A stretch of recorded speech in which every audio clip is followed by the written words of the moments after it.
This is the Dollemore Daily, and I'm Jesse Dollemore.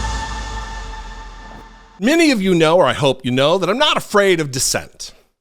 That's why I give my phone number, which I will freely give now, and my email address, 714-576-4054, and daily@dollemore.com. Those are my contact information. That is my contact information that I freely give at the end of every single episode. And I play voicemail videos from time to time because I think they're amusing sometimes, they're abusive, I get death threats. But every once in a while, I get a voicemail from someone who is a dissenter who's not filled with venom and vitriol and threats for me. They have a perspective that I fundamentally disagree with, as they do me, but they want to talk about it in a peaceful manner. Now, this caller is specifically talking about a video that I did the other day about Ron DeSantis. I'll just throw the thumbnail up here, but about Ron DeSantis pledging to rename military bases, American military bases, rename them after Confederate generals. And in the course of the video, I'll take the caller's word for it, that I referred to Ron DeSantis as a white supremacist, maybe as a racist. And this caller takes issue with that, umbrage with that characterization. And so we're gonna play the call, and it's a long one. He gets cut off at the end. It's a 3-minute call, so you can skip ahead, skip around, whatever you want to do. But just know I didn't end the call. Google voicemail did.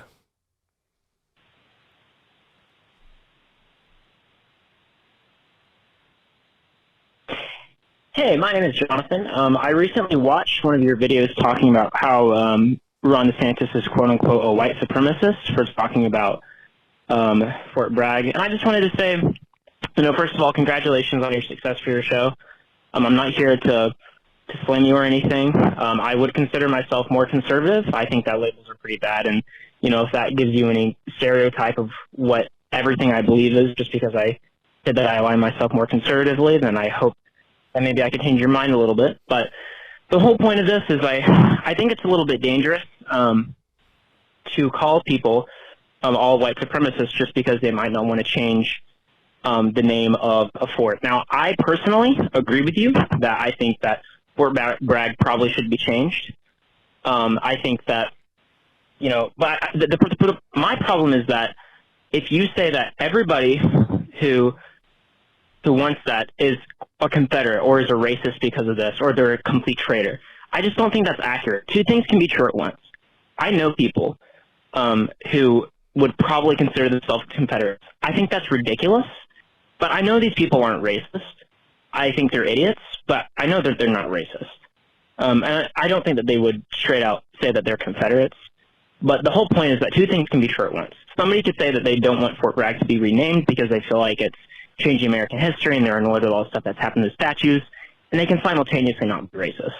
I think it's a lot of mislabeling, and I think it's honestly kind of dangerous because it gives people the stereotype that everybody who disagrees with them is a bad person, and I think that's a really lazy way to do politics.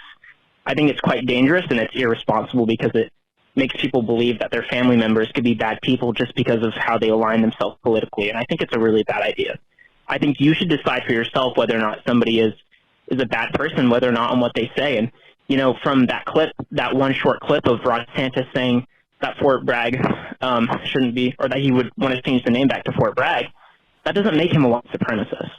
And, reading through the comments, people are saying he's openly racist. Like, that's not openly racist. Like, two things can be true at once. Like, I can disagree with him about that, but that doesn't mean he's racist. I just think it's really disingenuous, and, I'm not saying that as a whole that, it's an awful program or anything, but I just really disagree with that point. I think it's rather irresponsible. I think it's very easy to say that everybody who disagrees with you politically is a bad person. I think that's the tendency. America is a very tribal country right now. But anyway, this is probably getting too long. But anyway, I hope you have a wonderful rest of your day, and I just hope that my message is taken as I want to open up dialogue instead of having people. And cut off by Google. I think his name was Jason. So if I'm incorrect about that, I didn't write it down, sorry. But let me say this. one, you're putting beliefs on me that I didn't share. You're reading comments as though that embodies my particular beliefs about things. I didn't say in isolation that Ron DeSantis is a white supremacist because of, just because of this, the singular issue, this makes him a racist. I judge Ron DeSantis on the compendium of everything we know about him through policies and everything else. This is just one other example of his white supremacy, of his racism, of his attacking voting rights of individuals in the state of Florida who just so happen to be black, overwhelmingly. His gerrymandering to box black Floridians out of representation of the person they want to vote for. Something that was ruled against. And this particular issue, the Confederate bases. I judge Ron DeSantis as a racist by the fact that he's banning books that go into detail about black history, which is American history, because he doesn't want white children to feel bad, ostensibly. That's what he claims. But it's erasing the achievements, the contributions, and the struggles of black Americans in this country, and making it so white children don't learn about that. That is, by definition, white supremacy, Jason. And as far as your point that judging people just because of their political alignment, you might be someone, I don't know, but you might be someone who says, I don't have anything against gay people. I'm not prejudiced. Let them live their lives. Let them marry who they want to. Awesome. But if you vote for someone who puts into policies that are otherwise, then you've contributed to the oppression of gay people. If you say you believe in the 14th Amendment of the United States Constitution, establishing equal justice under the law, yet you vote for Republicans who try to suppress the vote, who try to oppress black people at every turn, you have put that policy into place. So you're no better than the bigot politicians you vote for. And not just you. The tens of millions of people who voted for Donald Trump in 2020 are not good people. If you voted for Trump in 2016 because you thought he was going to mix it up, all right, I will begrudgingly let you off the hook. Not like it matters. I'm just an idiot on the internet. But for me, okay, I get that, I guess. But if you voted for him, having witnessed the carnage of that first administration, and you voted for him again in 2020, I don't have sympathy for you. I have labels for you, many of which you disagree. And if you plan to vote for him again in 2024, there is no hope. He attempted to end American democracy. And if you think Ron DeSantis is a better version, just a different version, I got news for you. He is a racist. He is a white supremacist. His opponent, he's going to monkey up the state, he said about his black opponent. Oh, that's in isolation. That one thing doesn't mean he's a white supremacist. You're right.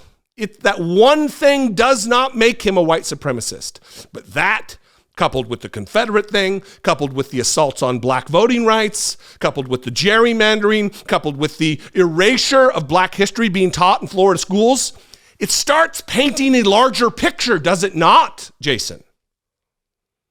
Now look, I admire your passion for the country. I admire you taking time out of your day to call. And I would hope that you would open your mind to the possibility that maybe you're wrong. Because you sound like a young man. I'm not too old. Maybe to you I'm old. But I was once you. I was a conservative when I served in the United States Marine Corps. And I was open to changing my minds when the facts change or when my understanding of those age-old, long-standing facts changed. It's something we talk about on the podcast. I doubt it all the time, is willingness to change one's mind. And I would invite you to do that. Once again, I will drop the phone number, 714-576-4054. Of course, you can email me daily at dollemore.com. I invite your dissent. It doesn't always have to be contentious. And I know I'm a passionate guy and I raised my voice, but I'm not mad. I'm not angry. I am one thing though. I'm right about this. Unequivocally. All right. I love you guys. I appreciate you very much. I'm going to go. I will see you next time. We'll dispense with all the social media and the channel membership and everything else. Be genuine. Be willing to change your minds. Take care of one another.